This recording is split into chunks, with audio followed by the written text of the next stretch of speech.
Welcome to Brewers Daily. I am Dave Gasper. Lots to get to on the show here today. We've got the Chicago Cubs making a trade here in the NL Central. We also have arbitration filing deadline coming up here. So we're going to actually get some news here, hot and heavy, coming up pretty quick here today as the arbitration deadline is coming here. Teams are going to have to exchange figures. They're going to have to come together on a dollar amount, on a salary for the upcoming season. If they don't, they're going to have to file. We'll get into that. That's all coming up here on the show today. But first, we've got to start with the big news, big actual transaction going on in the NL Central. The Brewers' biggest rival, the Chicago Cubs, have made a move for Edward Cabrera, starting pitcher from the Miami Marlins. They traded 3 prospects to get him, including their top prospect, Owen Casey. He gets moved. Christian Hernandez also on the move as well. He was a top international signing a couple of years ago, and a third prospect in there as well. So the Chicago Cubs finally make some sort of move to try and compete with the Milwaukee Brewers heading into the upcoming season, to try and close that gap that exists there in the NL Central between the two teams. So Edward Cabrera, really good pitcher in his 4 games against the Brewers in his career. He's got a 2.29 ERA, which is quite good. So he's had some success there. 3 years of team control for the 27-year-old Cabrera. So he's going to be around for the next couple of seasons.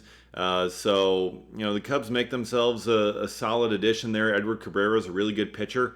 And now the Brewers are going to have to face him for a little bit going forward here. But their offense may be suffering a little bit because they were expecting Owen Casey to be a big part of the team this next season, and now he's gone. And Kyle Tucker is still out there and looking like he's still not coming back to Chicago.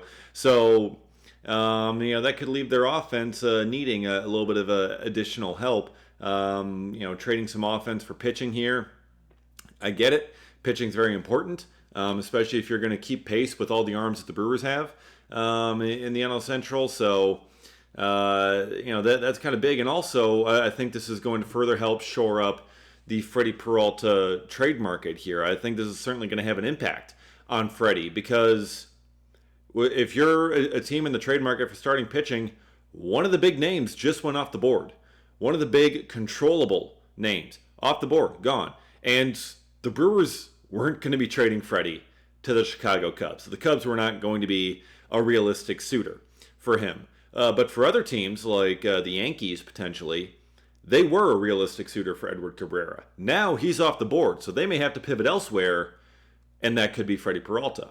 So that could cause them to increase their offer, because now the starting pitching market could be taking a bit more shape here with another name off the board, but no real Freddie Peralta suitors are taken off the board here with this move. So that's something to watch, to keep an eye on here, because from all the reports, from what it sounds like, things are starting to heat up with the Freddie Peralta trade market.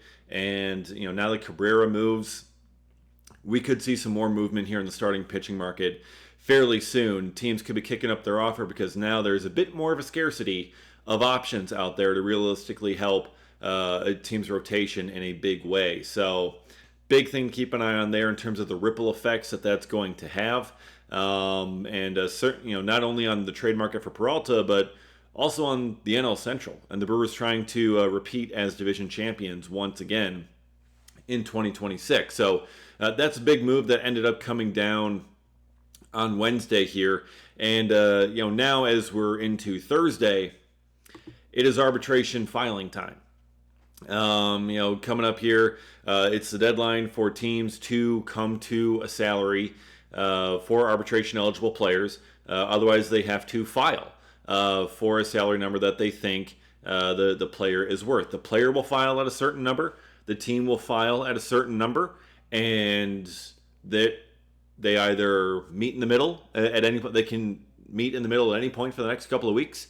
But then, if they don't, it goes to an arbitration hearing, and there both sides will present their cases, and the arbitration panel will decide whether the team gets their salary request or the player wins, and they get their salary request. So that's basically, in a nutshell, how arbitration works here in Major League Baseball. So The two sides are going to start at whatever ends, and they're going to work their way closer and negotiate and try and come up with a reasonable number that both sides can agree upon and both sides can be good with.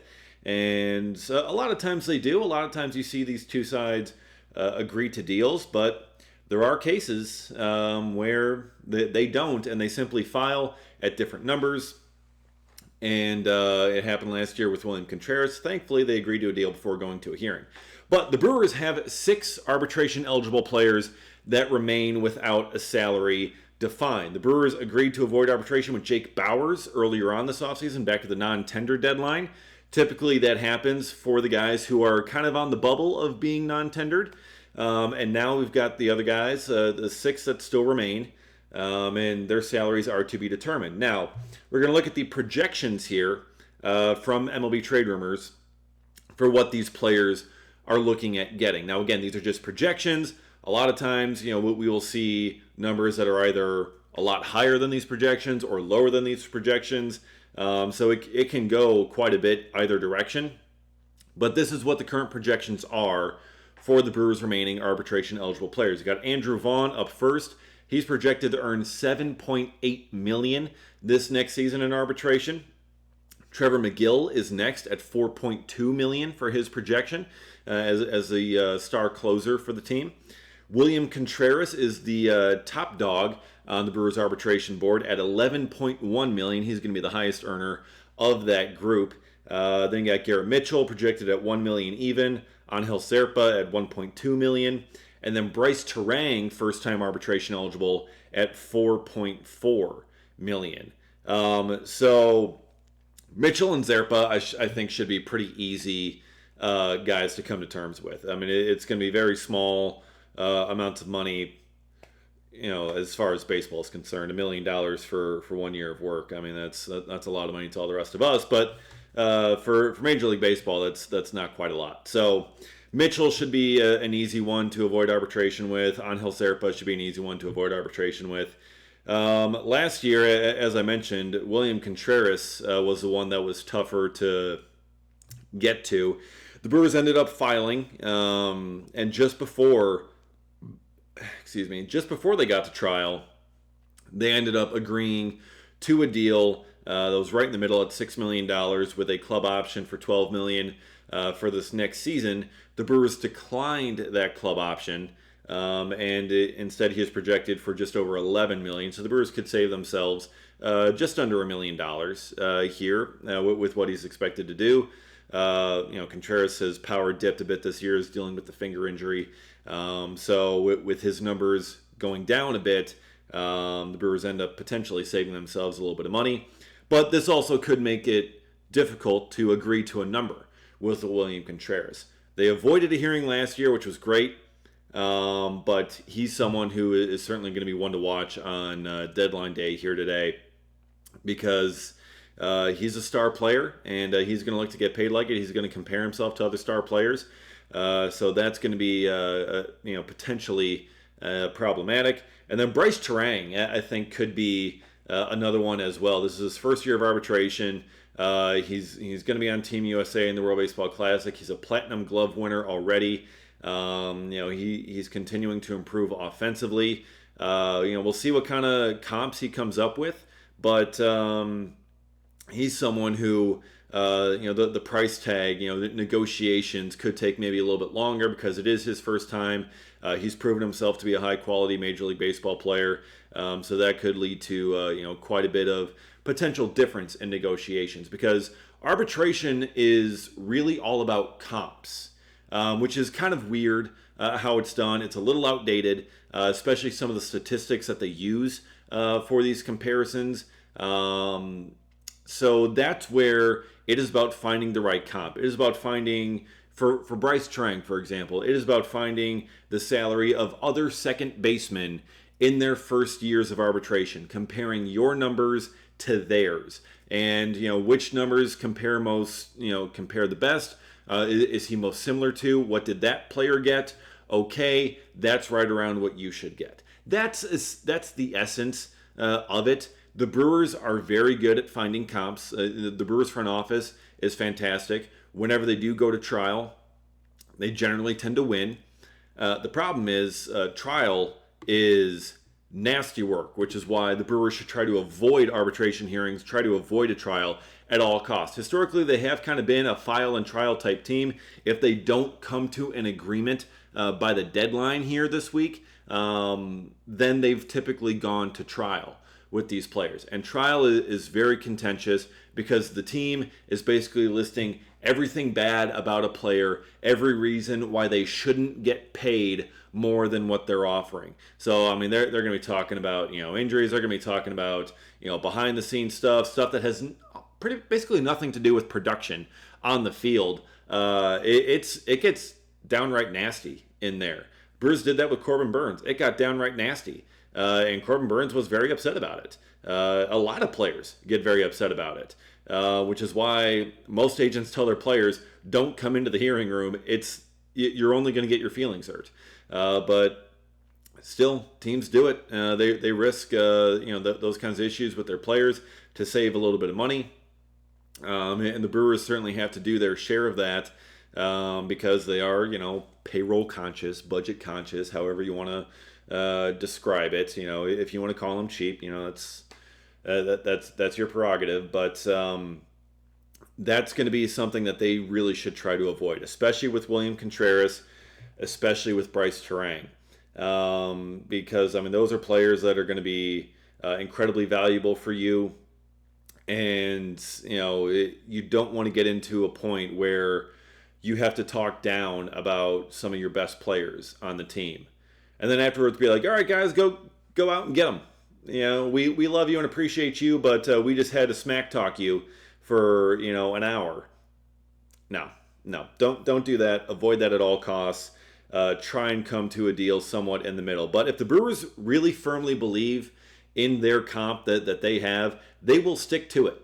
And they will force the player to come down or at least somewhat closer to a deal. But in certain cases, William Contreras last year, they were willing to agree to a deal beforehand. And I think Matt Arnold has seen the ugly side of those arbitration hearings and is kind of looking to avoid them. So if the Brewers can get all 6 of these guys agreed to deals, agreed to salaries for the upcoming season by the end of the day, then they're going to be sitting in fantastic shape.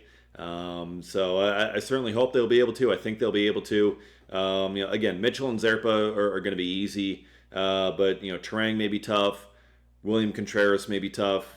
Trevor McGill, I think, shouldn't be too difficult. At $4.2 million there, especially for a really good closer, I think the Brewers will be fine right around there. It's his 3rd time through. The Brewers aren't going to be setting too much precedent with Trevor McGill. When they took Josh Hader to a hearing, that was kind of about setting precedent for the highest first-year arbitration for a reliever. The Brewers don't like setting those kinds of precedents. No front offices really do, but the Brewers especially aren't going to want to do that. Andrew Vaughn, $7.8 million seems a little bit high considering the struggles that he had out there in Chicago. But those are what his projections are. He brings power. Power pays in arbitration. You get paid for home runs in arbitration. Doesn't matter if you strike out a ton. And even though Vaughn was pretty solid there last season, power pays. It is a lot of old school stats that end up getting you paid in arbitration. That's why so many guys sell out for home runs. And that's why Bryce Terang is going to get paid decently well in arbitration as well. So, but yeah, you got to avoid those hearings if you can. And also, because now the team is talking money, they're talking contracts with these players, this could be where extension talks open up. Because, we saw last year with Contreras, They added a club option for the next season, so that was like sort of a mini extension kind of thing. But now the two sides are talking, they're talking money.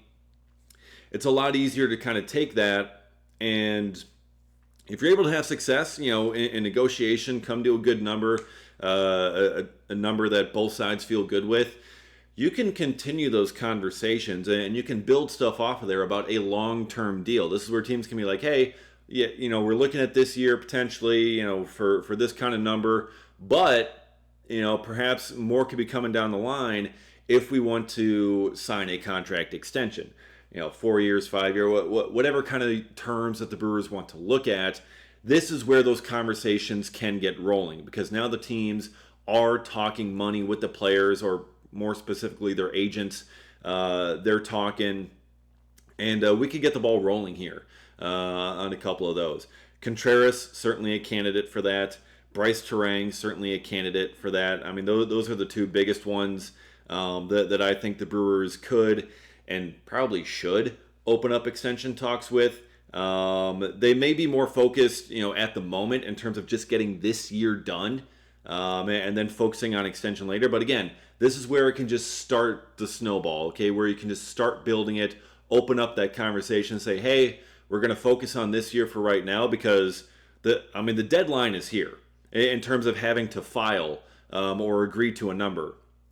So they may just try and get this year out of the way, but you can have those kinds of positive conversations that spin into having the contract extension, which I think the Brewers absolutely should do. But we'll find out, and we'll see what ends up happening. It's not likely that extensions get done by the deadline here, but this is something that could get it started. Then when we get to spring training and the player and the agent are there, and the front office is down there in Arizona in February and March, then that's when those could maybe get finalized and deals could get done. That's what we saw with Christian Yelich. That's what we saw with Freddie Peralta back in the day. So very real possibilities there. And if any of that ends up coming to fruition, we'll have it covered right here on Brewers Daily. I'll have it covered on Twitter as well, at dgasper24.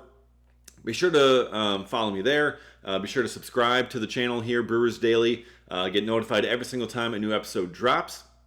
And we'll have you covered with analysis of what shakes down here with the arbitration filing deadline that's going to be coming up. So very excited for that. And we'll see you again next time for another episode of Brewers Daily.